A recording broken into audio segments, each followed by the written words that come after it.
कहता मैं मेल मिलाप कराने नहीं आया, मैं तो तलवार का आह्वान करने आया हूं, मैं झगड़ा करवाने आया हूं, संसार में फूट का बीज डालने आया हूं।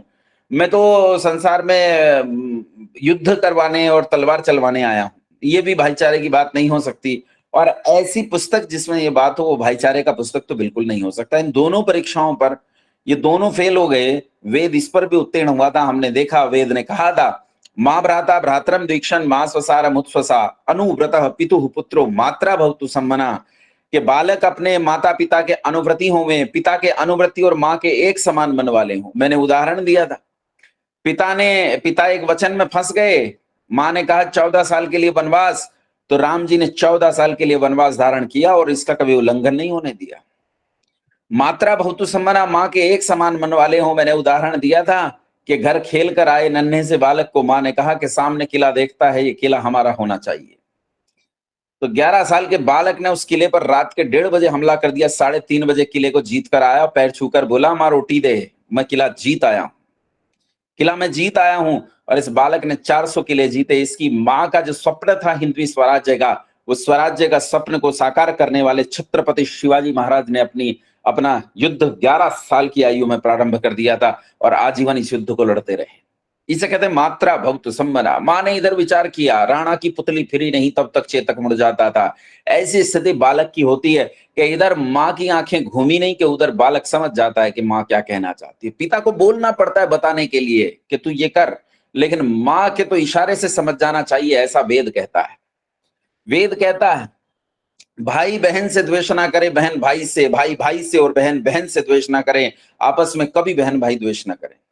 वेद कहता है पत्नी पति से मीठी वाणी में बात करो और पति उसकी बात को धैर्य पूर्वक सुने, सोचे समझे विचार करे और वापस प्रत्युत मीठी वाणी में बात करे। कभी विवाद नहीं होगा, कभी भाईचारा नहीं टूटेगा। बंधुओं, अगर ये 3 बातें केवल लागू कर दी जाएं संसार में, तो संसार में भाईचारा क्या, कभी झगड़ा विवाद विषाद हो ही नहीं सकता, कभी नहीं हो सकता है। ये वेद कहता है।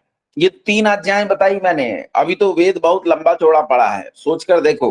वेद ही ईश्वर की वाणी है। वेद उस भाषा में है, उस देववाणी भाषा में है जिस भाषा को सारे जगत को पढ़ने के लिए एक जैसा पुरुषार्थ करना पड़ता है, कहीं कोई पक्षपात नहीं। ये न्यायपूर्ण कर्म है, ये न्यायकारी ईश्वर का कर्म हो सकता है।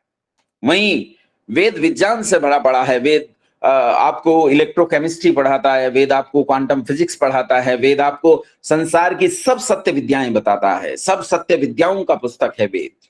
वेद का पढ़ना पढ़ाना, सुनना सुनाना, जानना जनाना संसार के सारे मनुष्यों का धर्म है, कर्म है। ये मानना चाहिए, स्वीकार करना चाहिए, धारण करना चाहिए। वेद ही ईश्वर की वाणी है और वेद के अलावा संसार में ईश्वर की वाणी नहीं है। ये मैंने कल आपको कक्षा में पढ़ाया था। इस पर जिनके प्रश्न रह गए होंगे आज प्रश्न काल में आमंत्रित करूंगा। आइए बचा हुआ भाग पूरा करते हैं। एक बार पुनश्च हम मंत्र पाठ करते हैं और आज का बचा हुआ भाग पूरा करें। ओम विश्वानि देव सवितर दुरितानि परासुव यद्भद्रं तन्न आसुव। ओम शांति शांति शांति। हाँ, अब बात आती है कि वेद जब हमारे लिए धर्म है, संविधान है, वो ईश्वर का संविधान है और वेद की भाषा को हम जानते नहीं, तो हम वेद को कैसे पढ़ेंगे? और अगर वेद को पढ़ा नहीं तो वेद को जानेंगे कैसे? कैसे जानेंगे वेद को? पहली तो बात यह आती है कि वेद को कितने लोगों ने देख रखा है, पढ़ रखा है। तो यहाँ चुनिंदा लोग होंगे जिन्होंने वेद को देख रखा है और पढ़ रखा है। मैं पूछ नहीं रहा हूं, हाथ नहीं उठाइएगा। जरूर कुछ लोगों ने वेद को देखा है और कुछ लोगों ने आप में से वेद के भाष्य वगैरह पढ़े भी। लेकिन क्या हम इस 140 करोड़ लोगों की जनता भारत या 700 करोड़ लोग जो पूरी दुनिया में हैं, उनके लिए कैसे व्यवस्था करें कि वेद को वो जान पाए, वेद की आज्ञाओं को वो जान पाए? ऐसा हम कैसे करें? ये प्रयास हम कैसे करें? इस पर विचार करना पड़ेगा। और जब हम वेद को समझना चाहते हैं तो पहले तो लोग हमें डरा देते हैं कि वेद है ही नहीं। वेद के संबंध में तो कहा जाता है कि एक ऋषि ने जब वेद पर काम करना प्रारंभ किया तो उन्हें वेद जर्मनी से मंगाने पड़े। ऐसी एक मूर्खतापूर्ण बात फैलाई जाती है। वास्तविकता यह है कि वेद को तो लोगों ने कंठस्थ किया है, कंठ में है वेद। गुरुकुलों में आज भी वेद पाठी बटुक होते हैं जो वेद को कंठ कर लेते हैं। वेद तो उनके कंठ में है, वेद को किसी पुस्तक में रहने की आवश्यकता नहीं। संसार की सारी पुस्तकों को नष्ट कर दिया जाए तो भी वेद को नष्ट नहीं किया जा सकता, क्योंकि वेद को तो वेद पाठी लोग कंठ करके रखते हैं। वेद की कंठ करने की कई रीतियां हैं। इसमें दो रीतियां हैं, एक प्रकृति पाठ और एक विकृति पाठ। प्रकृति पाठ 3 प्रकार का होता है, संहिता पाठ, पद पाठ और क्रम पाठ। और विकृति पाठ 8 प्रकार का होता है, जो प्रकारांतर से 18 प्रकार का हो जाता है। तो उसमें जैसे पाठ करने की रीति है, एक मात्रा की वृद्धि और एक मात्रा का लोप संभव नहीं है। एक मात्रा हटी तो आगे का सारा वेद गया। इसीलिए वेद में एक मात्रा का भी दोष संभव नहीं है, न घटोत्तरी संभव है न बढ़ोतरी संभव है। वेद जैसा है वैसा ही है। वेद में मिलावट संभव नहीं, क्योंकि दुनिया में उसकी भाषा को कोई जानता नहीं, उसके व्याकरण को कोई जानता नहीं। संस्कृत में जो व्याकरण चलता है, जो रूप संस्कृत में चलते हैं, चाहे वे धातु रूप और शब्द रूप हो, वही रूप वेद में नहीं चलते हैं।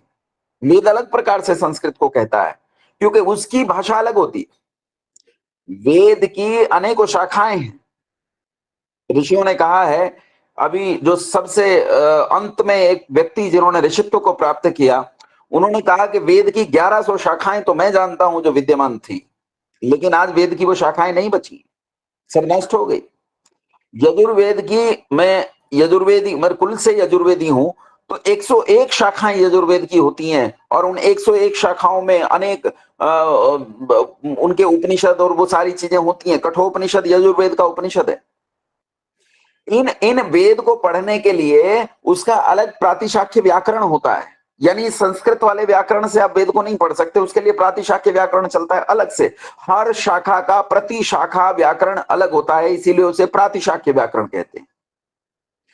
वेद इतना मुश्किल, और ये तो व्याकरण हम सामान्य संस्कृत का नहीं जानते, तब प्रातिशाख्य व्याकरण पढ़ना तो बहुत मुश्किल काम है। तब कैसे वेद को पढ़ें, कैसे वेद को जाने, कैसे वेद तक पहुंचे। और दुनिया में ऐसी भ्रांति फैलाई गई है, कोई पूछ ले कि भैया वेद तो ऐसा डराता है, वेद वेद देखेगा तू वेद देखेगा, आदमी डर जाता है, कहते भैया इतनी खतरनाक चीजें तो ना दिखा। फिर कहते हैं वेद तो हाथियों का वजन है, ऊंटों का वजन है। वेद को तो वेद कोई थोड़ा पुस्तक है, 1-1 लाख पुस्तक होती है, इतना बड़ा वेद है। ऐसे झूठ फैलाए जाते हैं। वेद को तो शंखासुर नाम का एक राक्षस उठा के ले गया, उसने ले जाकर पाताल में छिपा दिया, तब से वेद गायब, अब भाई नहीं, देख कहां से देखेगा।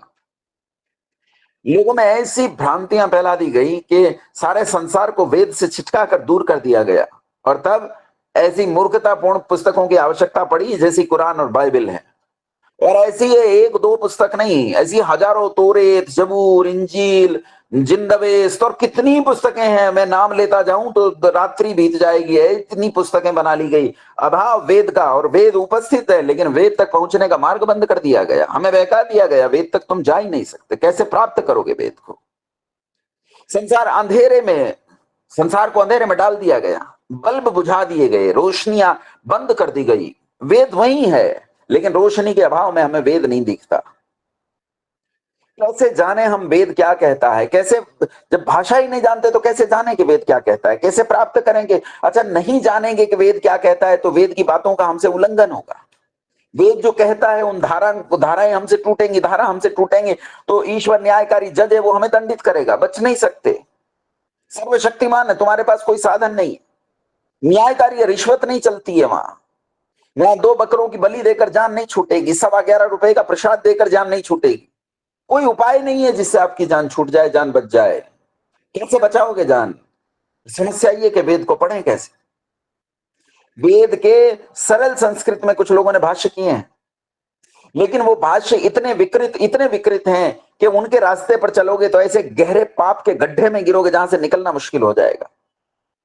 सायण नाम के सबसे प्रसिद्ध आचार्य हैं, जिन्होंने वेद का सबसे प्रसिद्ध भाष्य किया है। उस सायण ने इतनी बड़ी बड़ी गलतियां वेद भाष्य में की हैं, जिनमें जाकर आप कीच में गिर पड़ोगे, शौच में गिर पड़ोगे। कैसे बचोगे? कैसे बचोगे? सायण कहता है अष्टापदिकौ आलंबनीया, वेद का एक वेद आज्ञा है, कहते हैं अष्टापदिकौ आलंबनीया। इसका अर्थ करते हुए, इसका अर्थ क्या है जानते हो? इसका अर्थ है 8 आभूषणों से युक्त वाणी को बोलने पर जीवन में सुख बढ़ता है। वाणी के 8 आभूषण होते हैं। कौन कौन से आभूषण होते हैं?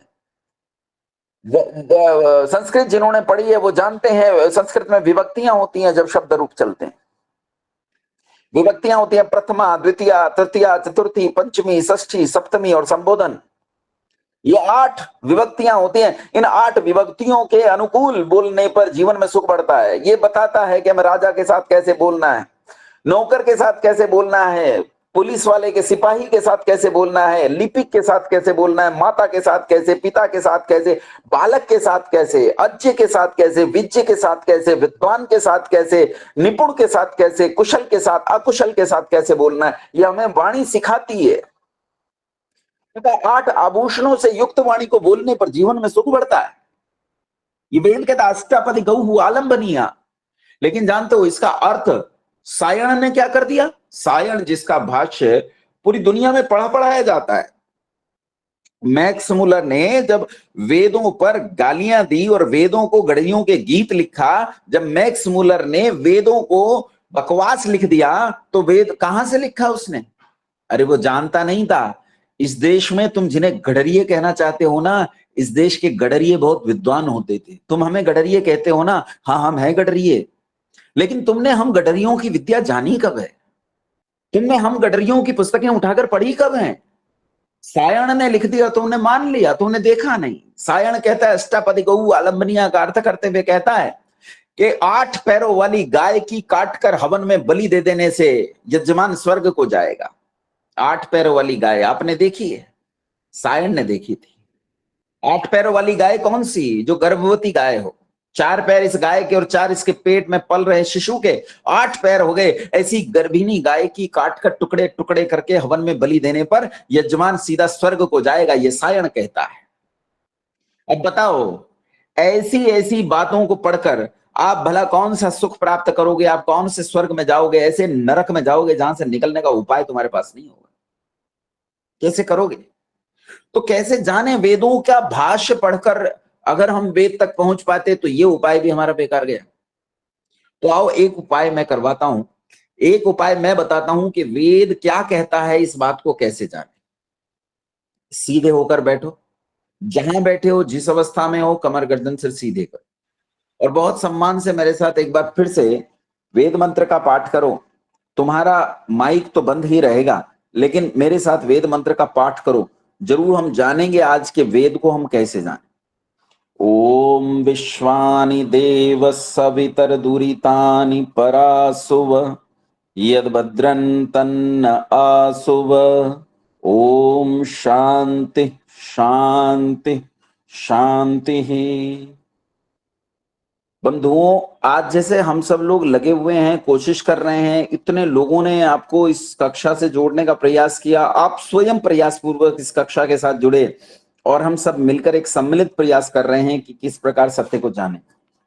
ऐसे ही अनेक समयों पर अनेक लोगों के मन में इस सत्य को जानने की उत्कंठा हुई और उन्होंने सत्य को जानने का प्रयास किया।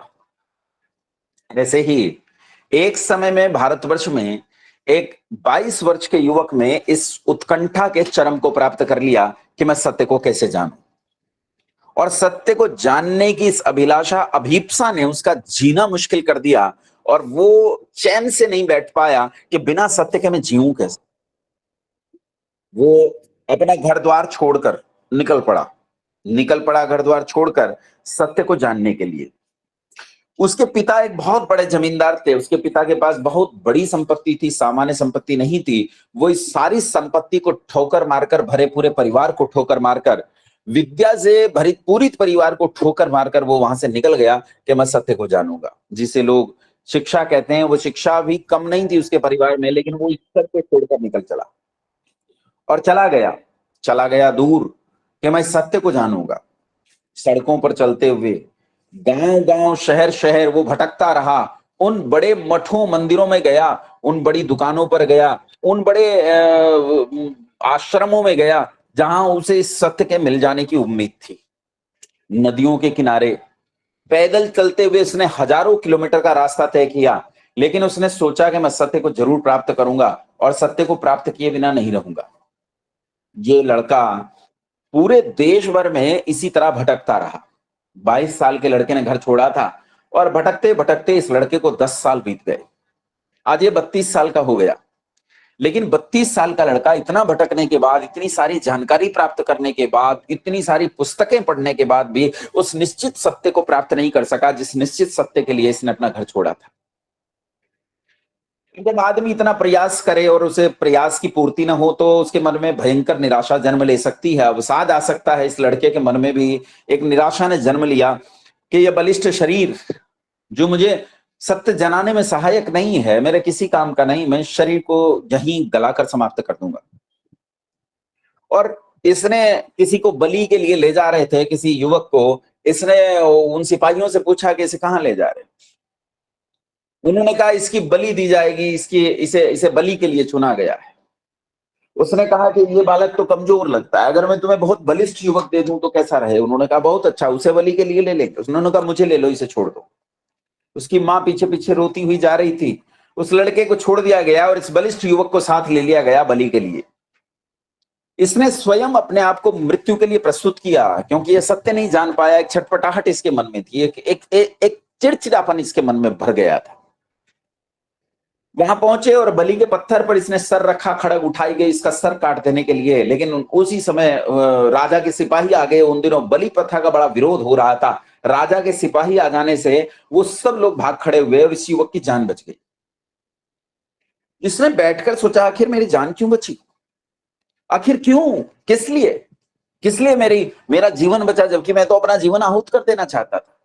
जरूर इस जीवन के बचने के पीछे कोई रहस्य है, इसलिए मैं अपना प्रयास सार्थक करूंगा, मैं अपना प्रयास छोड़ूंगा नहीं। मैं सत्य को जानने के उस प्रयास को और ताकत दूंगा और बढ़ाऊंगा। और फिर निकल पड़ा उसी अनवरत यात्रा पर।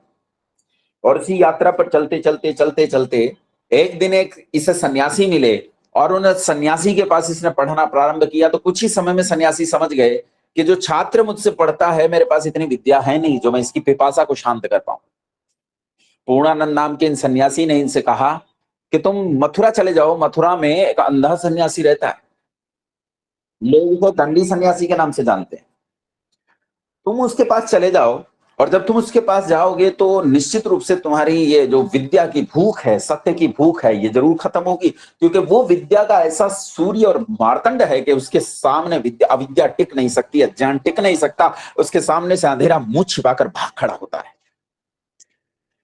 लड़के ने अपनी लाठी उठाई और निकल पड़ा उस दिशा की ओर जिस दिशा की ओर इस पहले गुरु ने इसका मार्ग निर्देशन किया था। और चलते हुए एक दिन मथुरा जा पहुंचा। दंडी स्वामी के द्वार पर जाकर द्वार खटखटाया। अंधे गुरु ने द्वार खोला। उन्होंने पूछा कौन? तो इसने कहा मैं सत्य जानने का पिपासु हूं, जिज्ञासु हूं, आपसे सत्य की अभिलाषा लेकर आया हूं। आपका शिष्य हो जाना चाहता हूं कि मुझे विद्या मिल जाए, कि मुझे सत्य मिल जाए। मैं सत्य के लिए मरा जा रहा हूं। पहले ही परिचय में अंधा होने पर भी ये सामान्य गुरु नहीं था। अंधा होने पर ही इसने पहचान लिया कि द्वार पर खड़ा हुआ छात्र, द्वार पर खड़ा हुआ जिज्ञासु कोई सामान्य जिज्ञासु नहीं है। ये कोई सामान्य मनुष्य नहीं है। ये संभावना खड़ी है जो पूरे विश्व को चुनौती दे सकती है। ये वो संभावना है जो सारे संसार में सत्य का ऐसा भूकंप ला सकती है कि संसार में सारी अविद्या की परिकल्पनाएं ढह पड़ेंगी उस भूकंप के सामने। इसे समझते गुरु को देर नहीं लगी।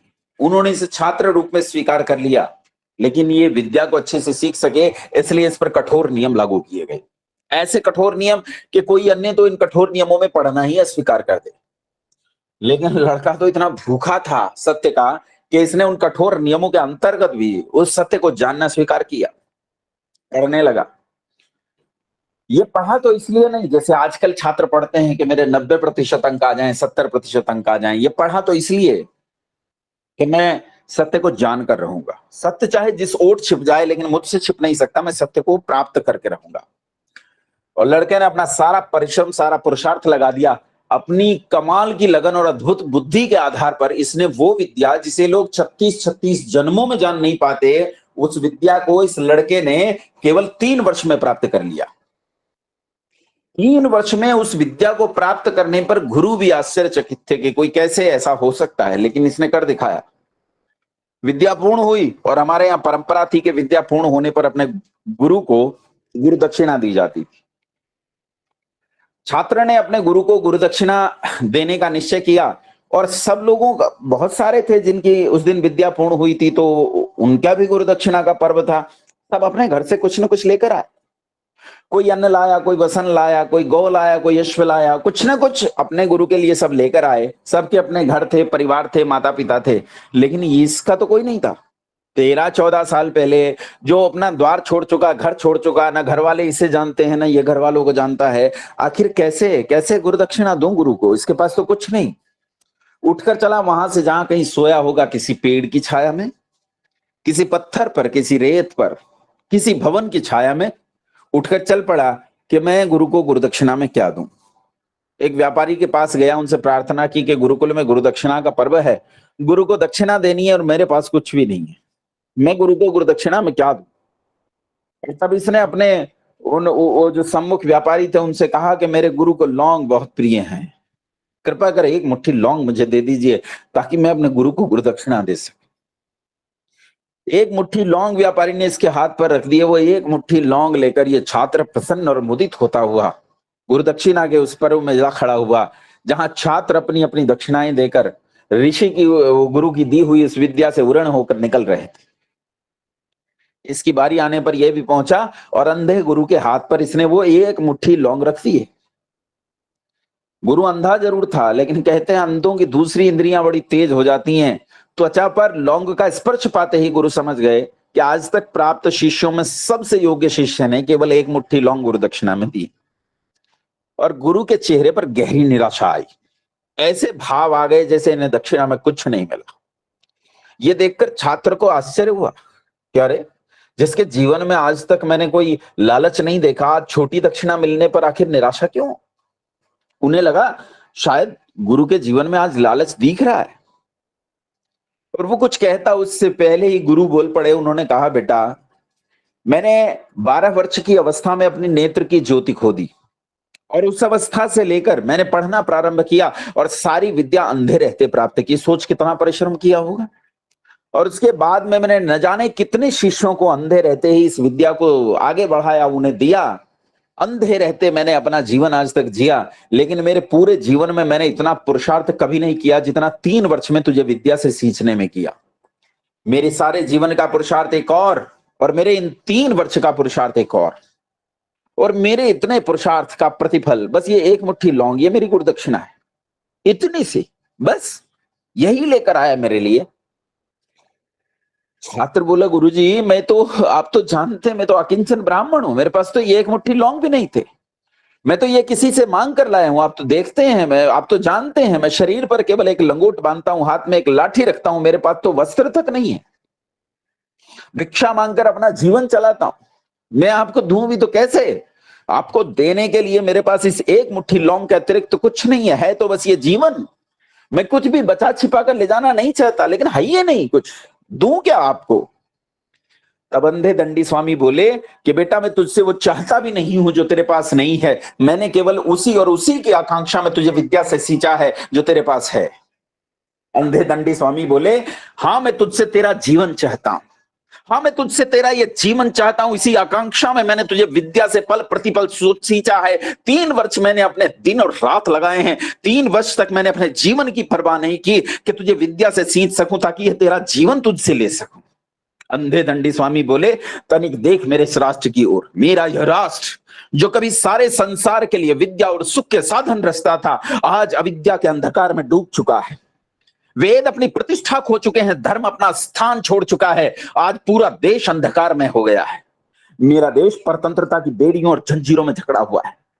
सारे संसार में ऐसा कोई नहीं जो मेरे राष्ट्र की इस पीड़ा को सुन सके और बेड़ियों में पकड़े हुए इस राष्ट्र को, बेड़ियों में जकड़े हुए इस राष्ट्र को इस गुलामी से छुड़ा सके और पुनः स्वतंत्र करा सके। हाँ, मैं तुझसे तेरा जीवन गुरु दक्षिणा के रूप में चाहता हूं। उठ खड़ा हो और काट डाल परतंत्रता की बेड़ियों और जंजीरों को, पुनः मुक्त करा मेरे राष्ट्र को, पुनः स्वतंत्र करा मेरे राष्ट्र को, पुनः आजाद करा मेरे राष्ट्र को। यही मेरी गुरु दक्षिणा है।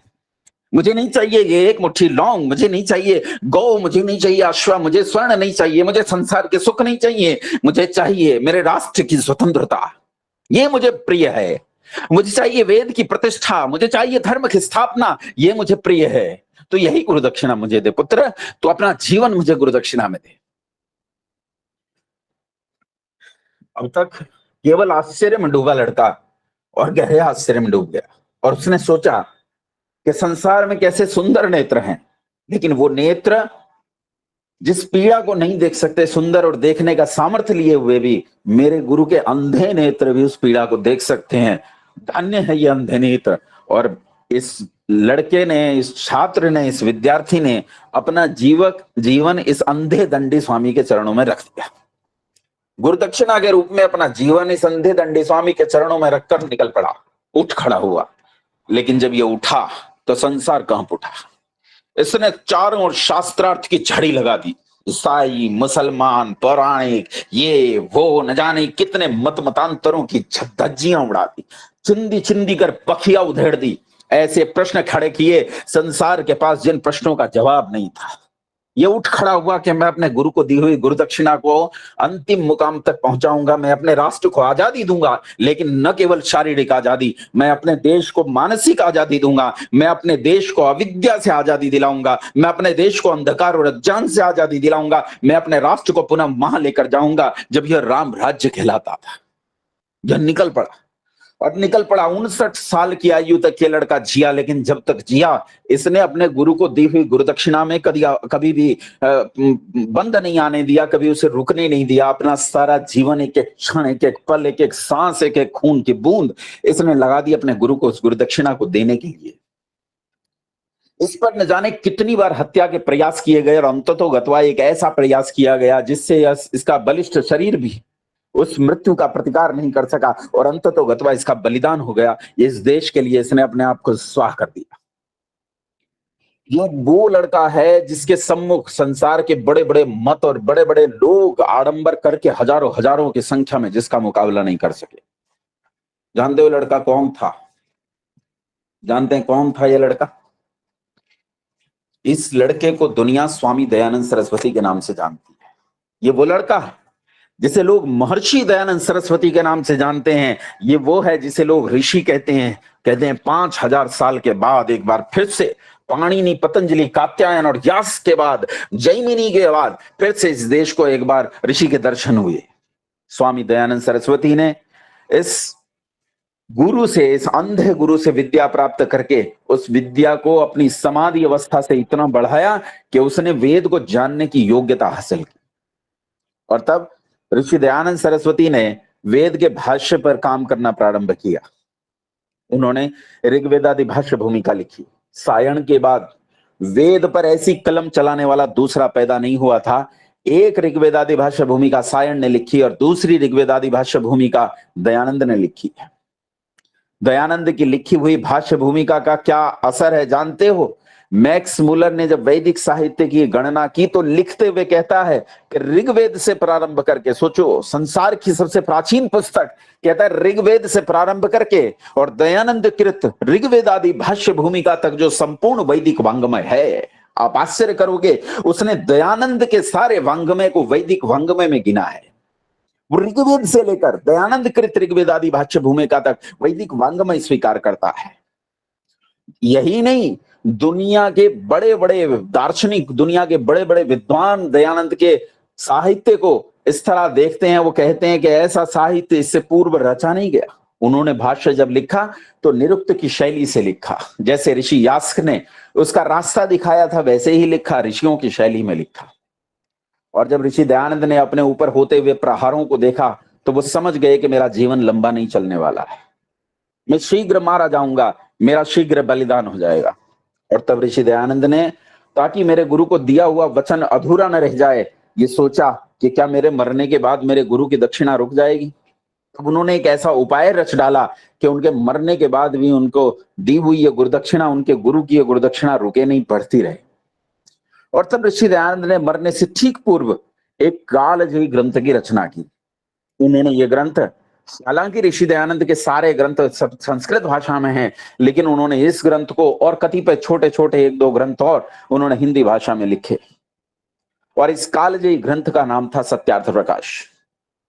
सत्यार्थ प्रकाश ने उत्पत्ति लेते ही इस देश में एक ऐसा महासंग्राम खड़ा कर दिया जिसका मुकाबला करने के लिए कोई योद्धा सामने नहीं आ सका। ये वही सत्यार्थ प्रकाश है जिसके 13वें समुल्लास में इस देश पर शासन कर रहे ईसाइयों के माननीय पुस्तक बाइबिल की चिंदी चिंदी कर बखिया उधेड़ दी गई। वो काल जब लोगों को बोलने की आजादी नहीं थी, वो काल जब लोगों को जीने की आजादी नहीं थी। कवि लिखते हैं कि बंगाल में, कलकत्ता में गली थी और उस गली में से जब गुजरते थे, उस कोठी के सामने से जब गुजरते थे तो पेट के बल रेंग कर गुजरना पड़ता था, जैसे सांप जाता है। 150 गज लंबी थी एक गली, चलाए गए जहां नर नारी, हाय पेट के बल इस तरह सताए गए जहां। वो काल जब लोगों को बोलने की आजादी नहीं थी, उस काल में ईसाइयों के माननीय पुस्तक बाइबिल की चिंदी चिंदी कर बखिया उधेड़ देने वाला एक ही सूरमा पैदा हुआ, एक ही योद्धा पैदा हुआ जिसके सम्मुख को टिक नहीं सका। इसी सत्यार्थ प्रकाश के 14वें अध्याय में, जिसे 14वां समुल्लास कहा जाता है, उस 14वें समुल्लास में उस समय शासन चल रहा था जिनका हैदराबाद, जूनागढ़ और न जाने कितनी रियासतें तब भी मुसलमानों की चल रही थी। मुसलमानों के माननीय ग्रंथ कुरान की चिंदी चिंदी कर बखिया उधेड़ दी। आज तक ऋषि के पूछे गए प्रश्नों का उत्तर ये कुरान और बाइबल नहीं दे सके। आज तक उनके पास प्रश्नों के उत्तर नहीं है। ऋषि दयानंद ने 14 अध्यायों से युक्त ये ऐसा ग्रंथ लिख डाला जो ग्रंथ वेद की आज्ञाओं को ही हमारे सामने प्रस्तुत करता है। सबसे बड़ी बात, वो हिंदी में प्रस्तुत करता है ताकि हम उसे समझ सकें। थोड़ा सा हिंदी, उस काल की हिंदी वो है जो हिंदी का स्वरूप ले रही थी। वो प्रगतिशील युग था जब हिंदी अपना अस्तित्व प्राप्त कर रही थी, वो बीच में थी। तो आज की हिंदी में और उस काल की हिंदी में अंतर है। उस काल की हिंदी संस्कृत निष्ठ हिंदी है और वो संस्कृत के ही पायदानों पर चलती है, वो संस्कृत की ही व्याकरण को अनुसरण करती है। इसलिए थोड़ा बहुत अंतर तो जरूर है, लेकिन वो हिंदी में लिखा गया ग्रंथ है। आप उस 70% हिंदी और 30% संस्कृत में लिखे गए सत्यार्थ प्रकाश को यदि सावधानी से देखें तो सत्यार्थ प्रकाश ने क्या कर डाला, इसका एक छोटा सा उदाहरण आपके सामने रखता हूं। एक लड़का, 19 दिसंबर को उसे फांसी हुई देश की आजादी के लिए लड़ते हुए, जब वो बलिदान हुआ। 16 दिसंबर को काल कोठरी में बैठकर अपनी आत्मकथा लिखता है। और इस आत्मकथा में और अपने अनेक पत्रों में जो उसने अपने मित्रों को लिखे हैं, उन पत्रों में वो लिखता है, मैं जब छोटा था तो मैं बहुत डरपोक था, अपनी छाया देखकर डर जाता था, रात में अंधेरे से डर जाता था, कहीं कोने दिखते थे तो मुझे डर लगता था कि इसके पीछे कुछ खड़ा है। लेकिन न जाने कहां से एक तेज हवा का झोंका आया और सत्यार्थ प्रकाश ने मुझे छू दिया। जिस दिन सत्यार्थ प्रकाश ने मुझे छुआ, उस दिन मैं मिट्टी से स्वर्ण में तब्दील हो गया। डर किसे कहते हैं मैं नहीं जानता था, किसे डर कहते हैं, किसे भय कहते हैं, मैं भूल गया। और आज मैं जो कुछ हूं वो सत्यार्थ प्रकाश की देन हूं। ये वो लड़का है जिसे दुनिया पंडित राम प्रसाद बिस्मिल के नाम से जानती है। ये वो बिस्मिल है जिसने फांसी के फंदे पर खड़े होकर गाया कि सरफरोशी की तमन्ना अब हमारे दिल में है, देखना है जोर कितना बाजुए का दिल में है, वक्त आने पर बता देंगे तुझे वो आसमां, हम अभी से क्या बताएं क्या हमारे दिल में है। ऐ शहीदे मुल्क मिल्लत मैं तेरे ऊपर निसार, अब तेरी हिम्मत का चर्चा गैर की महफिल में है, सरफरोशी की तमन्ना अब दिले बिस्मिल में है, देखना है जोर कितना बाजुए का दिल में है। ये वो बिस्मिल है जो इतिहास का शायद पहला और आखिरी क्रांतिकारी है जिसने अपनी कविताएं बेचकर अपना क्रांतिकारी संगठन चलाया, अपनी बंदूकें खरीदने के लिए अपनी कविताएं, अपनी पुस्तकें बेच डाली। ये वो क्रांतिकारी है जिसने देश की आजादी के लिए अपने पिता की झिड़की से घर छोड़ दिया, लेकिन क्रांति के रास्ते को नहीं छोड़ा। वो बिस्मिल जो शायद दुनिया का पहला और आखिरी क्रांतिकारी है जिसने मुंह पर फांसी से पहले काला कपड़ा ओढ़ने से मना कर दिया। अंग्रेजों ने कहा भैया काला कपड़ा ओढ़ना पड़ेगा, ये प्रोटोकॉल है, सब ओढ़ते हैं। बोले मैं नहीं ओढ़ूंगा। अभी 5-6 दिन पहले मेरी माँ आई थी, माँ को देखकर आंख में आंसू आ गए और माँ को ये गलतफहमी हो गई कि मैं मृत्यु से डर गया हूं। जब मैं मरूं तो मैं ये काला कपड़ा नहीं ओढ़ूंगा। और उस समय मेरी आंखों में देखना ध्यान से और मेरी माँ से जाकर बताना कि बिस्मिल जब मरा तो उसकी आंखों में रत्ती भर डर नहीं था, वो मृत्यु से बिल्कुल नहीं डरा, मृत्यु उसे देखकर थर थर कांप रही थी। बिस्मिल मृत्यु से नहीं डरता, मृत्यु बिस्मिल से डरती है। बिस्मिल की काल कोठरी की जब सफाई की गई उसके बलिदान के बाद, उसके मर जाने के बाद, तो उसकी काल कोठरी में से सत्यार्थ प्रकाश मिला था। भगत सिंह की काल कोठरी में से 2 पुस्तकें मिली थी। झूठ बोला जाता है कि लेनिन की पुस्तक मिली थी। भगत सिंह की काल कोठरी में से 2 पुस्तकें मिली थी, एक पंडित राम प्रसाद बिस्मिल की आत्मकथा और दूसरी मिली थी सत्यार्थ प्रकाश।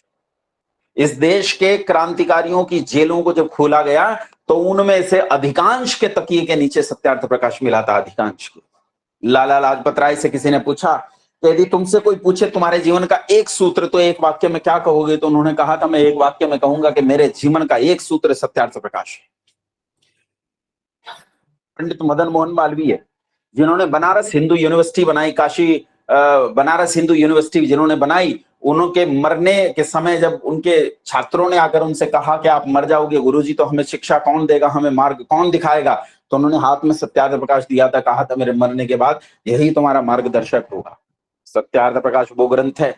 सजाए मौत काला पानी में जब मुसलमानों और हिंदुओं का झगड़ा हुआ, तो हिंदू दौड़कर वीर सावरकर के पास गए और उन्होंने सावरकर से कहा कि मुसलमान हमें मुसलमान बना देना चाहते हैं, हम कहे क्या करें, हम कैसे बचें कि हम मुसलमान न बने। वो सारे हथियार अपनाते हैं कि हम हिंदू धर्म छोड़ दें, और यहाँ जेल के भीतर भी लोग अपना हिंदू धर्म छोड़ रहे हैं। तब वीर सावरकर ने सत्यार्थ प्रकाश निकालकर उनके हाथ में दिया था और कहा था कि जब तक संसार में सत्यार्थ प्रकाश मौजूद है, कोई मजहबी अपने मजहब की शेखी नहीं बखार सकता। वीर विनायक दामोदर सावरकर ने एक बार कहा था कि इस देश के ठंडी नसों में बहने वाले रक्त को खौला देने वाला ग्रंथ सत्यार्थ प्रकाश ने, जिसने इसके देश की ठंडी रगों में बहते हुए ठंडे खून के भीतर लावा उड़ेल दिया। सत्यार्थ प्रकाश वो ग्रंथ है जिसने इस देश की काया बदल दी और अंततः इस देश को आजादी मिली। कहते हैं एक दिन ये देश आजाद हो गया, कितना हुआ वो आने वाले समय में हम चर्चा करेंगे। लेकिन स्वामी दयानंद सरस्वती वो व्यक्ति है जिसने सत्यार्थ प्रकाश नाम का ग्रंथ देकर हमारी इस समस्या का निदान कर दिया कि हम कैसे जाने कि वेद क्या कहता है। सत्यार्थ प्रकाश हमें बताता है कि वेद क्या कहता है। तो यदि आप ये जानना चाहते हैं कि वेद क्या कहता है, तो आपके घर में 2 पुस्तक होने चाहिए। एक पुस्तक तो आपके घर में होना चाहिए सत्यार्थ प्रकाश, और दूसरा पुस्तक आपके घर में होना चाहिए भगवत गीता। ये याद रखना, मैं भागवत नहीं कह रहा हूं, भगवत गीता कह रहा हूं। इस अंतर को स्पष्टता से समझ लेना। भागवत नहीं कह रहा हूं, भगवत कह रहा हूं, है ना।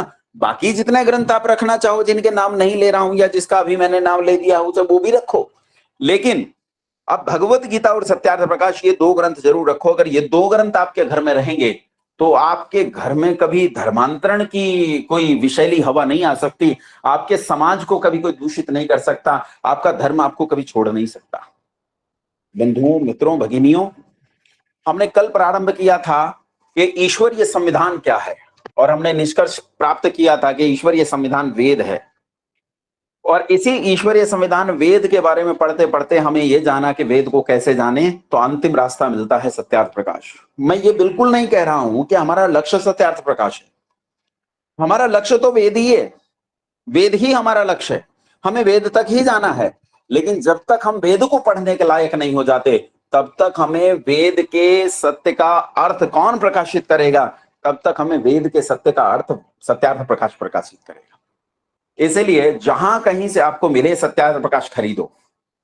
10, 20, 30, 40, 50 रुपए में सत्यार्थ प्रकाश मिल जाता है। ऑनलाइन इंटरनेट पर ढूंढेंगे आपको सत्यार्थ प्रकाश बेचने वाली बहुत सारी कंपनियां मिलेंगी और सत्यार्थ प्रकाश आपके घर पहुंच जाएगा। फिर भी आपको सत्यार्थ प्रकाश न मिले तो आप हमें लिखिए, हम आपको free of cost Satyarth Prakash भिजवाएंगे। आपको गीता न मिले तो आप हमें लिखिए, हम गीता और सत्यार्थ प्रकाश आपके घरों तक पहुंचवाएंगे। हमें लिखिए, हम फ्री ऑफ कॉस्ट देंगे। देखो, मैं कोई धनी व्यक्ति नहीं हूं कि मैं बहुत धनी व्यक्ति हूं। गुरुकुल चलाते हैं, भिक्षा मांगकर गुरुकुल चलाते हैं। हमारे पास इतना धन नहीं है कि हम आप सबको सत्यार्थ प्रकाश और गीता बांट सकें।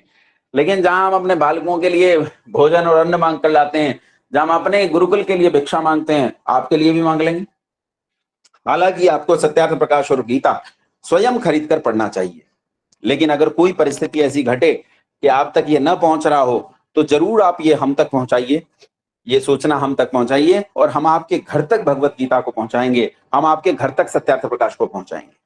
तो बंधुओं, आज का मेरा विषय यहीं समाप्त होता है और यहां से मैं प्रश्न काल प्रारंभ करता हूं।